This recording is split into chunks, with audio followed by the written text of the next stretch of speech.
माननीय विधायक श्री अश्विनी कुमार पात्र।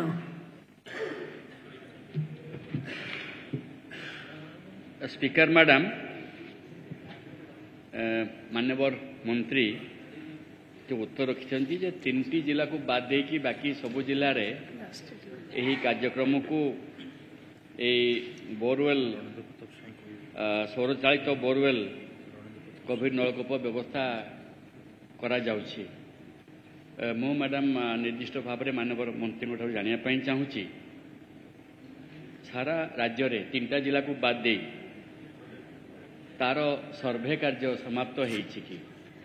सेही सर्वे रे फिजिबिलिटी स्टडी करिकि आम सबु जिले में ये कार्यक्रम नवापाई कौन सी निर्दिष्ट पदक्षेप सरकार तरफ निया जाइछि कि जदि निया जाई थाए तार डिटेल रिपोर्ट आम विधानसभा रे ले करिवे कि सुचिंतित मतामत को मु ग्रहण कली एवं भद्रक, पुरी और केन्द्रापड़ा रो जो इश्यू बाकी तो जिले रे कार्यक्रम होउची सौर चालित 27टी जाक जिले रे किंतु यही 3टा जिला पई कौन एक्शन प्लान कराही मु ताकू डिपार्टमेंटाली अनुध्यान करिकी मु आपन को अनुरोध करुछि माननीय मुख्यमंत्री सहित आपन कथा हेबे एवं डाटा आपन को प्रोवाइड कर दिया जाए।